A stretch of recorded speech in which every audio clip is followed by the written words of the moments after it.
बिस्मिल्लाहिर्रहमानिर्रहीम। नाज़रीन, इस वीडियो क्लिप में आपको लहसुन के हवाले से कुछ ऐसी मालूमात दी जाती हैं कि आपने देखा कि इस साल रेट जो है ना, इसका लहसुन का रेट, देसी लहसुन का रेट जो अच्छा खासा बेहतर जा रहा है। अब तो 20,000 से कम होता होता अब 8-10 हज़ार रुपये फी मन तक आ चुका है। तो इसमें भी ये भी मुनाफा बख्श है।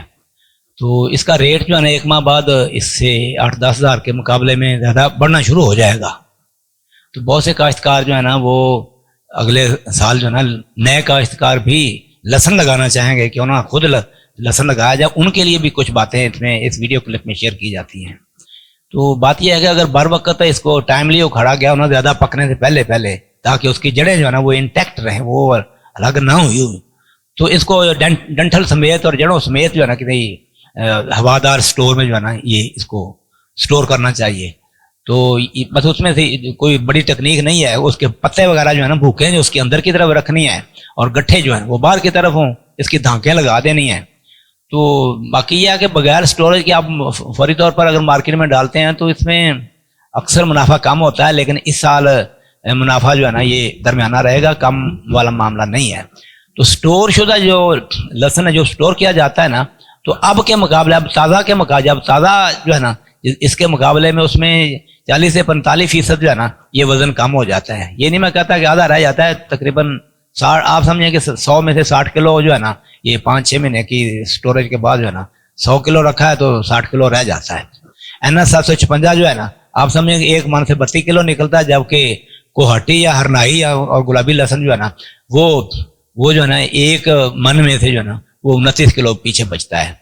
जबकि बीज के हवाले से याद रखें कि 100 किलो लहसुन लेना तो उसमें से 80-85 किलोग्राम बीज निकल आता है। वो बीज क्या है, बाकी डंठल वगैरह हैं, जड़ें हैं, उसके अंदर जो तना है वो भी निकल जाता है, पत्तियां जो होती हैं वो सारी निकल जाती हैं। 80-85 किलो जो है ना काबिल काश्त बीज जो है ना वो दस्तयाब हो जाता है। जबकि सफ़ेद अक़साम जो है ना उनमें 60-70 किलो, उनमें बीज, क्योंकि उनके बारीक तुरियाँ ज़्यादा होती हैं, तो इस्तेमाल के काबिल जो बीज के काबिल जो है ना वो 60-70 किलोग्राम जो है ना तुरियाँ वो दस्तयाब होती हैं 100 किलो में से। यानी आप ये समझें कि 4.5 से 5 मन जो है ना ये तुरियाँ हमें चाहिए हैं, तुरियाँ। जबकि अगर लहसुन खरीदना हो ना बीज के लिए तो 7 से 8 मन जो है ना लहसुन ये हमने खरीदना है। देसी लहसुन जो है ना इसका तो 7-8 मन लग जाता है, क्योंकि इसकी तुरियाँ भी मोटी होती हैं तो ज़्यादा बीज लगता है। जबकि जो NS 756 इसकी भी दरमियानी मोटी है। एक देसी अक़साम है सफ़ेद रंग की, उनका तो 5 मन भी बीज काफ़ी होता है, उनकी तुरियाँ बारीक होती हैं तो वो कामयाब लगता है। बाकी चाइना और नार्क G1 का जो है वैसे तो जब अगर इनका कोई लगाना चाहता है तो ये तो 95% बीज ही बन जाता है इसका। इसमें नुकसान जो है ना वो कम होता है, डंठल वगैरह जड़ें वगैरह जो है ना वो काफ़ी कम होती हैं। लेकिन आपके सामने नार्क G1 का तो अंजाम आप देख चुके हैं, बल्कि जो सदारती अवार्ड भी दिलवा दिया गया है। अब वो समझने भी अब तो खोती रेड़ियाँ होती है, धक्के खाता फिर रहा है। जो वैसे ज्यादती की गई है ना कौम के साथ, जिन्होंने मीडिया के ऊपर जो ना हाइप क्रिएट करके इसे जनाब 2 से लेकर 10 हज़ार रुपये फी किलो तक फरोख्त करते रहे हैं, कौम को लूटते रहे हैं, तो उनकी नस्लें जो है ना उन ज़मीनों से फ़ायदा नहीं उठा सकेंगी जिन्होंने ये काश्तकारों को लूट कर और अपने जो है ना शीशे में उतार कर नार्क G1 फरोख्त किया। अब जो है ना वो क्या कहते हैं, गया दौरे सरमाया दारी गया, तमाशा दिखाकर मदारी गया।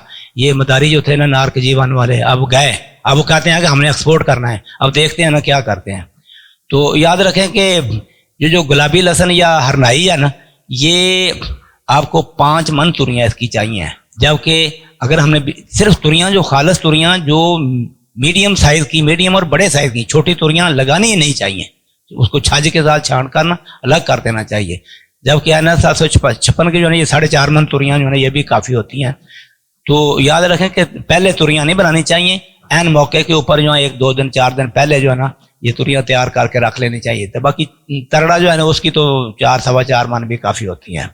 चाइना या नार्क G1 जो है ना इसकी कामयाबी जो है ना ये मखदूश है। चाइना की बाद अक़साम हो भी जाती हैं, लेकिन नार्क G1 का तो आप देखें जी फ़र्क किया, किसी साल हो जाता है, किसी साल माड़ा हो जाता है नार्क G1। तो फिर देखें ब्रायलर برائلر یا دیسی چاول وہ جو ہائیبریڈ چاول ہے اس کو غریب سے غریب بھی پنجابی جو ہے نا وہ چاول ہائیبریڈ چاول جو ہے نا وہ نہیں پکاتا، باسمتی سارے کھاتے ہیں. تو لہذا اصل چیز جو ہے نا یہ وہ تو ذائقہ جو ہے نا وہ تو مقامی اقسام جو ہے نا لہسن کی ان کا ہی ہے. تو باقی ان کی بات ہی کیا کرنی ہے. تو یاد رکھیں کہ لہسن کے حوالے سے یہ ریسرچ میں نے خود کیا ہے کہ اس میں سے کتنا بیج بنتا ہے، کتنی توریاں چاہیے ہوتی ہیں. تو اس کے اوپر میں نا کہ کئی سالوں میں لہسن کے اوپر جو ہے نا ہربیسائڈ کے ٹرائل کرتا رہا ہوں. جو وزن آتا تھا اس کو پوری طرح ایویلویٹ کر کے یہ معلومات آپ کو شیئر کی جاتی ہیں.